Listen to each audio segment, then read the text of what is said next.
Hello and welcome to Comms Africa TV. I'm Brian Dolby and I have with me our managing editor Andrew Croft. Andrew, you've had a very busy week in the middle of press conferences, interviews. What are the trends that you're seeing so far this year? Well, there are three key words that I would play around with. One is architecture, the other is services, and the third would be devices.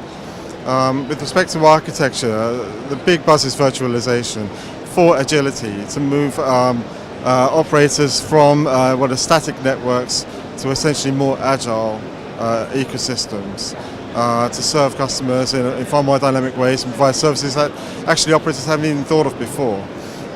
So what you've got at the sort of the top end are things like network functions virtualization.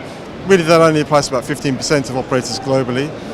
So it doesn't apply to Africa at all, but virtualization does apply further down the chain. If you're talking 2G, 3G, 4G, it doesn't really matter.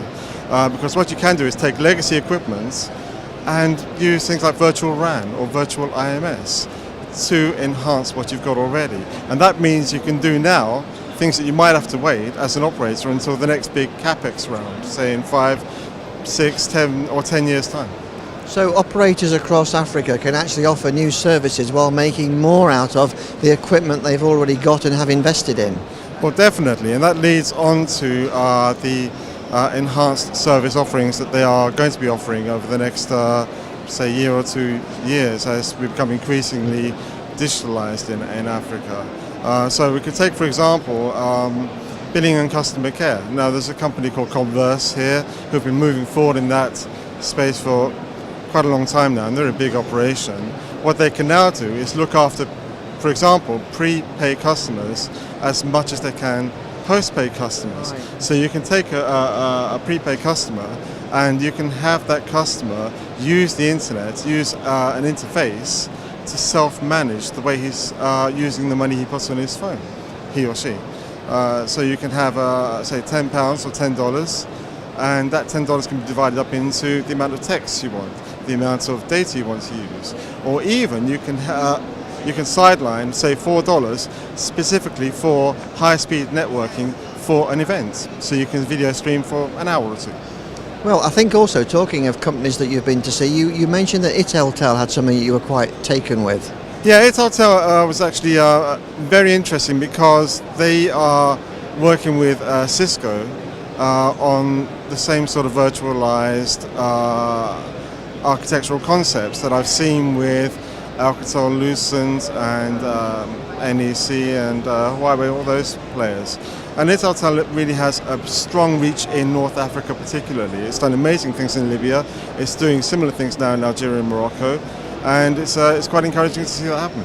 Oh, interesting. Now, one of the big things that always happens at Mobile World Congress is all the latest devices that come out. Yeah. What have you kind of seen in that area? Okay, well, the buzz here has been, obviously, it's been wearable technologies. Not just Google Glass, but you've got wristbands, you've got phones on watches and things like that. But what's actually been interesting for me has not been the latest phone from Samsung or Sony or LG. It's actually been Nokia, because Nokia have introduced the Nokia X. Now what that does is deliver on an Android platform a Windows Phone-like experience. Now Windows Phone is a more robust platform to use. That's taken, but it's also more expensive. So what Nokia seems to have done with Nokia X is to bring into play, into its own market, consumers who can really only afford a lower-end device, lower specification device. And its intention then will be to upsell from that lower-end device to its superior Lumia devices, and therefore bring them into the Windows Phone system. Yeah, very interesting. What about on the business services side? Yeah.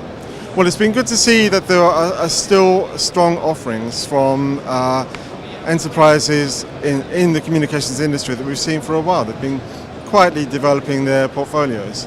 And a good example there is Movius, which has been working with virtual SIM solutions to help enterprises in Africa appear bigger than they are.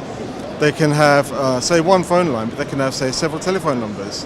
And they can use those several telephone numbers to cater to different kinds of clients or to manage departments in different ways. Very interesting, very innovative. It's still a bit mysterious, the architecture, but it's still fun to look at. Interesting. Well, it sounds like you had a busy week and you've got 2 more days to go. In the meantime, thanks for sharing your views with us. You're welcome.